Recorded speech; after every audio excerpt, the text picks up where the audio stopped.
Bueno, muy buenos días a todos. En primer lugar, agradecer a la Organización de la Abogacía Española el hecho de haberme brindado la posibilidad de estar hoy aquí con ustedes y poder charlar y debatir con todos ustedes uno de los temas que creo que, por casualidad, cuando con Tomás González planteamos de qué podíamos hablar y dije, bueno, hay un tema que más o menos que está de actualidad, pero no pensando ni muchísimo menos en lo que pasaría con la Liga y con los derechos audiovisuales, y estaba pensando más en otras cuestiones más individuales de los deportistas, pero en cualquier caso parece que es un tema que no solo está de actualidad, sino que, como dicen, está de rabiante actualidad. Y también agradezco, por supuesto, al moderador de la mesa la amabilidad que ha tenido de invitarme a esta mesa redonda.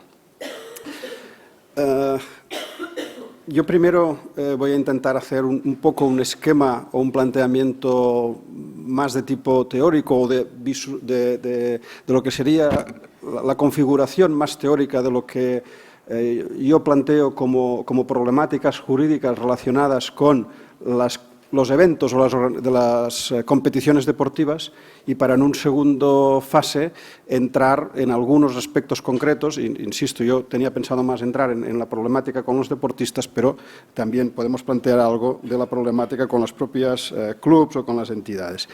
Y, por supuesto, una tercera fase que sería aquella que, si ustedes, en el tiempo que tenemos asignado para poder debatir, plantean cualquiera de los temas, en la medida de las posibilidades y mis capacidades intentaré responder si lo sé o bien ver cuál es el punto de vista y escuchar, por supuesto, también su punto de vista que, como expertos, todos ustedes que son en el ámbito jurídico, sin duda alguna, serán absolutamente relevantes y absolutamente significativas. Bien, miren, desde mi punto de vista, en el ámbito del derecho del deporte se han tratado muchos temas con bastante profundidad, Y además nos hemos encontrado a lo largo del tiempo, a lo largo de la historia, no solo que han sido tratados doctrinalmente, tratados en conferencias, tratados en congresos, debatidos o planteados en ámbitos de la justicia, con más o menos un buen número de resoluciones judiciales y jurisprudencia en muchos temas, y sobre todo con una gran... España es un país, por su configuración, por su esquema, que el ámbito normativo es muy potente, es decir, hay mucha normativa de todo. El otro día hacía un pequeño comentario, que no crítica, a las últimas leyes del deporte que están apareciendo en las comunidades autónomas. Oiga, mire, las últimas leyes tienen más de 200 artículos, una ley del deporte. Pues, ¿qué quieren que le diga? O sea, a mí me choca un poco, pero no quiere decir... entonces, hay mucha profusión normativa, pero casi todo, durante todos esos años, se ha centrado en regular las estructuras, las federaciones, los clubs, las sociedades anónimas, cualquier tipo de entidades, también los aspectos de los deportistas, sus relaciones jurídicas, pero... Esto es una opinión muy personal, de mi modesto punto de vista, pero el elemento clave del deporte, y de ese deporte no estoy hablando del deporte de las federaciones, no del deporte de salud, de los gimnasios, me centro en eso. Entonces, el elemento clave, que es la competición, que es lo esencial, es la clave a partir de lo que gira todo, de eso, si nos vamos a las leyes, si nos vamos a la normativa, si nos vamos a cualquier, prácticamente no hay nada. De hecho, no hay ni definiciones. De hecho, no hay un régimen jurídico sobre lo que es las competiciones, sobre lo que es el régimen jurídico aplicable a las competiciones, excepto las licencias, el sistema de licencias para acceder a las competiciones. Eso sí que tiene también una buena... Bien, entonces, desde esta óptica, yo creo que hay una ausencia importante doctrinal, una ausencia también de resolución conceptual desde el punto de vista de tribunales, de cómo funciona eso y cuál es el régimen jurídico aplicable a las competiciones, que para mí es el elemento nuclear de cómo funciona, y sobre todo, que es donde aquí vamos a centrar un poco, sobre todo, cuáles son los derechos que derivan de estar o participar o ser algo en ese contexto de las competiciones. De alguna manera, también, sobre todo, lo que no está claro desde mi punto de vista es quién es el titular de eso. Porque a partir de la titularidad de determinados derechos, a lo mejor puede ser que haya muchas titularidades, pero sobre todo a partir de la titularidad de eso que es la competición, pues tendremos que ver cuál es el régimen jurídico aplicable.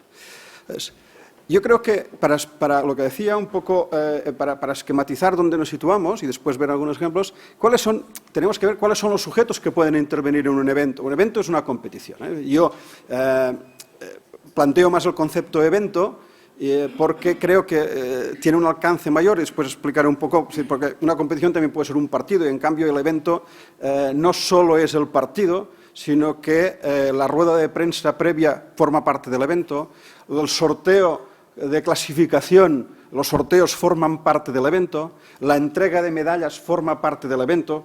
Yo os explico siempre una anécdota, sé que me enrollaré un poco, pero bueno, todos ustedes seguramente, o muchos de ustedes, vieron la final, o pudieron ver o han visto la final de los Juegos Olímpicos de Barcelona 92, donde participó por primera vez en baloncesto el Dream Team, es decir, el equipo americano profesional, etcétera, etcétera. Yo que tuve suerte de estar también más o menos implicado en eso, y además estaba en ese momento en el estadio, en el pabellón de deportes, pues el equipo americano tardó como media hora a salir a recibir la medalla. Y tardó a salir a recibir la medalla por una cuestión estrictamente jurídica. Solo jurídica, no tenía nada que ver ni con que se estaban duchando ni nada, es decir, solo jurídica. Y es que para el equipo americano había acabado la competición. Para los jugadores, la competición había acabado. Y el contrato decía que ellos tenían contrato en la competición y las medallas ya no formaban parte de la competición. Y entonces estaban todos, entra el delegado del equipo americano al vestuario y estaban todos con su chándal, con su propia ropa. Imaginaros, el equipo de Estados Unidos, el Dream Team, en el vestuario del pabellón de Badalona para recibir la medalla del oro en los Juegos Olímpicos, que era probablemente una de las cuestiones más relevantes, cada uno estaba con su chándal. Y es que el tío alucinaba, que el tío no entendía nada. Dice, no, nuestro contrato dice que hasta aquí se acabó la competición, la entrega de medallas no es competición, por lo tanto nosotros salimos con nuestro chándal.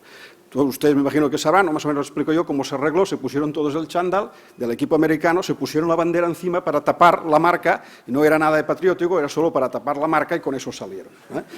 Entonces, bien, digo porque si hablamos solo de la competición, seguramente nos quedamos un poco limitados y tenemos que hablar del concepto de evento. Entonces, nosotros podemos tener un vínculo de titularidad, un vínculo de participación, un vínculo contractual, un vínculo impositivo.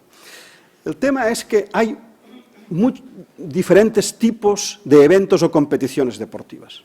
Es muy diferente y las titularidades no son las mismas entre lo que es un evento que nosotros podemos denominar un evento singular.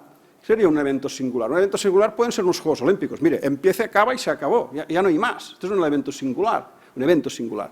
Pero en una competición donde hay varios partidos, o 30 partidos, hay 39 o 38 jornadas, y en cada jornada pues juegan X número de partidos, ¿qué es el evento? Cada uno separado, todos juntos, el sumatorio de todos, cada uno por separado. Entonces, eso es un elemento que lo complica. Pero hay otro tipo de eventos que no responden a eso. Hay otro tipo de eventos que son los que denominamos los eventos reconocidos. Por ejemplo, cuando no es lo mismo estar en el Campeonato de España de fútbol que jugar el circuito de la ATP en tenis, donde el circuito es una cosa que se llama circuito, pero en realidad es un sumatorio de eventos que cada uno de ellos, el Roland Garros, más Wembley, más cualquiera de esos, ¿de acuerdo? Cada uno de ellos tiene sus propias titularidades sobre esos derechos, sobre ese evento. Entonces, por lo tanto, hablar de determinadas titularidades y determinadas cosas hay que matizar muy bien en qué contexto y en qué ámbito lo podemos hablar, porque no todo es igual, por eso yo hablo de eventos independientes, eventos reconocidos y eventos complejos. Bueno, entonces,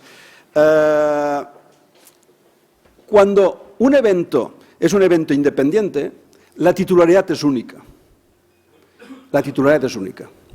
En cambio, en la mayoría de eventos, sobre todo los eventos reconocidos, competiciones, donde se habla de que tú participas porque el evento está reconocido, o el evento, lo llamamos complejo, tipo liga, las titularidades necesariamente tienen que ser compartidas. Es necesariamente tienen que ser compartidas. Existen toda una serie de sujetos, de individuos, de personas jurídicas, de personas individuales, que en ese evento tienen una determinada titularidad de derechos en cuanto al evento. ¿Cuál es me voy un poco, si no me largaré, entonces, ¿cuál es, en primer lugar, un evento, desde el punto de vista jurídico, no deja de ser más que un nombre y, en su caso, una marca? Eso es un evento desde el punto de vista jurídico. Es decir, alguien que ha adquirido, por la forma que sea, o es titular, o ha organizado y ha protegido una determinada nombre y, normalmente, evidentemente, pasado a una marca. Al final, los eventos no dejan de ser, desde mi punto de vista, no dejan de ser más que marcas. Entonces, el hecho de tener una marca, el hecho de ser titular de una marca, esta marca puede ser protegida desde un punto de vista privado, en el régimen jurídico normal de marcas, o en algunos países, como por ejemplo en España, en Francia, este sistema publificado que tenemos es que la ley le da una determinada protección sin necesidad, podríamos decir, de tener marca registrada. La propia ley te da una protección y unas garantías sobre ese concepto que es el que tú acabas teniendo una serie de titularidades. ¿De acuerdo? Bien. Entonces, pero el hecho de tener una singularidad, una marca, el hecho de ser titular de un nombre, que con ese nombre puedes organizar una serie de actividades, eso no, desde mi punto de vista, no te garantiza o no presupone que tú eres el titular único y absoluto de todos los derechos que se deriven de estar allí. Entonces, y voy al elemento más complejo, que son pues las titularidades compartidas en los eventos complejos, tipos ligas, etc. ¿No? Vamos a ver. Voy a empezar por el principio. Cuando tú tienes un evento singular, esto es sencillo, o relativamente sencillo. ¿Por qué?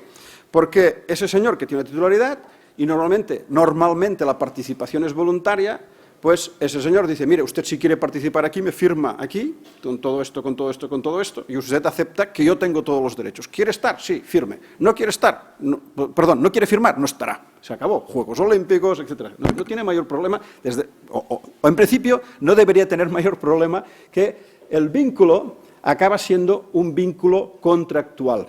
Acaba siendo un vínculo contractual. El problema lo tenemos en todas esas estructuras tipo competición, piramidal, federaciones, ligas, etcétera, etcétera, donde los vínculos, no todos, derivan de una relación de tipo contractual, sino que derivan de una relación de afiliación, de una relación de asociación, de una relación de integración, y en el cual esos vínculos, en la mayoría de los casos, derivan de una norma reglamentaria. No tanto de un sistema contractual, aunque después se puede traducir a un elemento contractual, pero hay una relación, o puede haber una relación de tipo asociativo, o de tipo de afiliación, etc. Entonces, de entrada yo siempre digo, el hecho de participar, por el hecho de participar, tú no cedes derechos. Tú no cedes derechos. Tú no tienes por qué ceder el derecho de imagen el cual tengas como deportista por participar en una competición. Tú lo que estás es diciendo que participas, no que cediendo esos derechos en esa competición. Entonces, cuando existe esta complejidad, y lo hablamos un poco antes, miren, por ejemplo, dicen, no, los derechos son, por ejemplo, te puede derivar de que lo diga, hay momentos en que los derechos, pues, depende de en qué contexto y sobre todo de quién paga más acaban siendo. Me explico. Mire, se puede jugar, vamos a poner un partido Barcelona-Real Madrid, por poner los que más cobran en ese sentido, ¿no? Entonces, un partido Barcelona-Real Madrid, si es de la Liga Española, teóricamente se ha venido diciendo, todos aceptan que los derechos son de los clubes y son ellos los que los ceden. Vale, muy bien. Pues un partido Barcelona-Madrid, los derechos son de los clubes. Sí. Pero si juegan la final de la Copa del Rey, los derechos no son de ellos, son de la federación. Oiga, pero si juegan los mismos. Oiga, dígame usted, ¿son suyos o no son suyos? Son suyos. Entonces, y si es el partido de la Champions, tampoco son suyos, son de la UEFA. Oiga, explíqueme usted. Vamos a ver, ¿el derecho es suyo o no es suyo? Entonces, como este es un tema que decía desde el principio, no está ni muchísimo menos resuelto, hay muchísimo debate sobre todos esos aspectos, ¿qué ocurre? Pues que al final eso deriva de dos cosas distintas. Que esté en una normativa X que diga los derechos son de este o son del otro, y esa normativa puede ser una normativa privada, o puede ser, como hace el decreto, que dice, los derechos son de los clubs. ¿Y por qué? Porque dice la ley, el decreto ley, ¿no? Bueno, oiga, y suficiente, y los demás no tienen nada, es decir, la Liga y la Federación no tienen nada aquí, porque la ley diga que es de los clubs. Pues yo tengo mis dudas, pero en cualquier caso es un tema, sin duda alguna, que puede generar determinada problemática. Pero sobre todo, la problemática aquí, en el ámbito de las competiciones y de los clubs, de una forma mayoritaria los países han ido resolviendo los temas. Por ejemplo, la ley francesa dice los derechos son pues, de los que juegan como local. Bueno, pues lo dice la ley. Aquí, los derechos son de los clubs y se pactarán y se negociarán, se venderán o se comerciarán de forma conjunta. Bien. Entonces, la ley te va diciendo una cosa. El problema es, o otros problemas que se generen, voy poniendo problemas encima de esa, es cuando puede existir, y de hecho existe, si no ya lo verán, puede existir contradicción entre lo que diga una normativa pública con lo que dice o puede decir la normativa privada que regula o puede regular ese mismo contexto. Con lo cual ya vuelve a haber otro problema que es ya no solo de quién es el titular de esos derechos, que no está claro, sino además que se superponen o se interfieren o entran en conflicto dos ordenamientos jurídicos distintos. Los publicistas entienden que el ordenamiento jurídico prevalente pues es el de la norma pública, etc. Los que no son tan publicistas o los que son más privatistas dicen, no, perdone, que esto no funciona así, que los derechos individuales, por lo tanto, el derecho privado en esos contextos prevalece o debería prevalecer sobre el derecho público, y si es de contexto internacional aún más, entonces el conflicto permanente de estos días y que seguirá estando, porque hace 50 años que estamos en el mismo conflicto. Este conflicto no es nuevo. Esta es la traslación a un hecho concreto de un conflicto que llevamos 50 años con el mismo conflicto, vestido de diferentes formas. Y, por otro lado, y es lo que a mí me interesaba más focalizar, aunque la actualidad está en otro contexto, es el de los deportistas, ¿no? Es decir, si los deportistas individualmente también tienen algunos derechos o no tienen ninguno.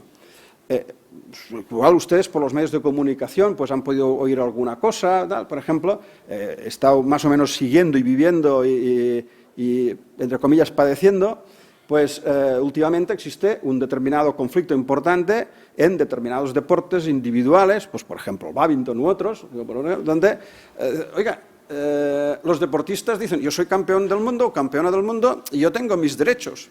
Los derechos, en estos momentos el conflicto está, por situarlos, en que los deportistas de muchas o de algunas federaciones, cuando son relevantes, están diciendo que el que tiene el derecho a utilizar la camiseta es la suya.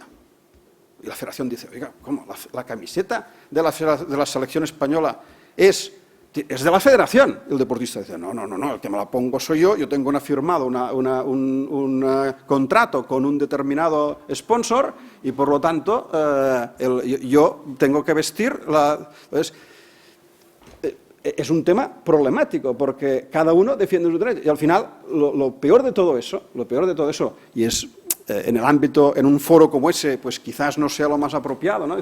Porque deberíamos tener soluciones jurídicas y lo que voy a decir ahora es muy poco jurídico, o no muy poco, nada jurídico, pero la realidad me lleva a eso. Y es que dicen, y al final, ¿quién acaba deteniendo el derecho? Pues mira, al final acaba teniendo el derecho el que pone más dinero encima de la mesa.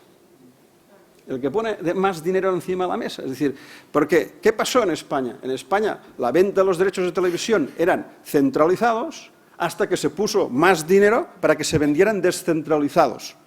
Entonces se vendieron descentralizados. Entonces resulta que ya no eran de la Liga, eran de los clubs. ¿Por qué? Porque se ganaba más dinero. En el momento en que se ha visto que ahora se ganará más dinero centralizado que descentralizado, ahora resulta que vuelven al revés. Oiga, ¿en qué quedamos? ¿O son de unos o son de otros? No, es que son en función de que ponga más dinero.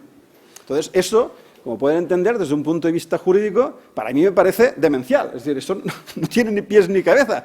Pero no tiene ni pies ni cabeza porque creo que no hemos sido capaces, todos, o sea, todos, desde los profesionales, los académicos, etcétera, etcétera, de intentar construir algún tipo de construcción teórica y análisis profundo que no es fácil, de dónde derivan los derechos, quiénes son los derechos, etcétera. Entonces, fíjense, cuando viene un deportista y dice, no, mire, en la mayoría de los deportes, ¿no? La camiseta es del equipo, de la federación o del club, pero las botas y la raqueta es de usted. ¿Y los calcetines? Claro, ¿y esto? Entonces, ¿de dónde deriva eso? Bueno, ¿y por qué los calcetines son de la federación y las raquetas del jugador? Mire, pues porque hay una costumbre, porque más o menos si lo hacemos, porque tal. Oiga, pero esto no tiene nada de seriedad. En este foro, oiga, ¿y esto qué seriedad tiene? Que la raqueta, dice, ¿por qué la raqueta? Dice, no, porque es el elemento técnico con el que puede jugar. Dice, bueno, pues ¿qué quiere que le diga? No. Entonces, y si es así, y me parece, me estoy extendiendo más. Estás acabando ya. Ok. Entonces, si es así, les explicaré seguramente uno de los casos también más problemáticos que ha habido, y es que ustedes conocerán en ciclismo femenino hay una ciclista francesa, Longo, que ha sido no sé cuántas veces campeona mundial, que no sé cuántas veces campeona olímpica, ¿verdad? Y normalmente, con las primeras veces, pues tuvo un problema muy importante en los Juegos Olímpicos, en los segundos Juegos Olímpicos en que participó. ¿Por qué? Porque, según lo que habían pactado, eso es un pacto normalmente bastante usual, ¿de acuerdo? Y es que las zapatillas suelen ser, entre comillas, el derecho del deportista. Bueno, ¿por qué? Porque así se acuerda, ¿vale? Bien, pero el elemento técnico que es la bicicleta no ha sido habitualmente del deportista, sino que era un derecho de la Federación Francesa de Ciclismo. Oiga, ¿y eso qué importancia tiene? Pues porque sí, porque técnicamente cada marca de bicicletas tiene su propio sistema de encaje, ¿cómo se llama? De anclaje de la zapatilla con el pedal.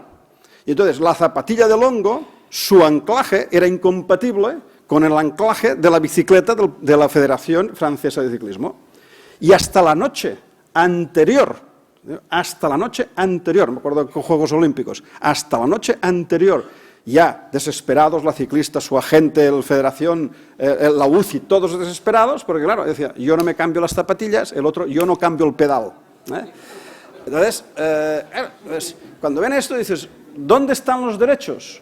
Pues el problema es lo que decía, es decir, no hay una construcción, hay mucha problemática, muchísima problemática, y para acabar, ahora sí, mi consejo que doy, es decir, es como en todo, eso ustedes dirán, bueno, Andreu, es que esto es en todo, siempre es así, es verdad, pero aquí también. Es decir, el problema es que siempre llegamos tarde. Es decir, que el problema es que no hacemos, es decir, que cuando nos llaman o cuando nos requieren es cuando ya no tenemos casi solución, porque se ha creado el problema. Si todo eso, si ustedes son o tienen incidencia en clubs, en organizaciones, en federaciones, antes de que sea campeón, antes de que vengan a la competición, antes de que regulen, arbitren, busquen los sistemas para que todo eso pase. ¿Qué pasa? Que para eso no les llaman para resolver cuando ya está. Pero el consejo es que si no lo hemos resuelto antes, después no lo resolveremos jurídicamente, es muy difícil estos temas resolverlos jurídicamente, porque estos, desgraciadamente, se responden con el que pone más dinero y políticamente. Y eso es así. Muchas gracias, Andreu.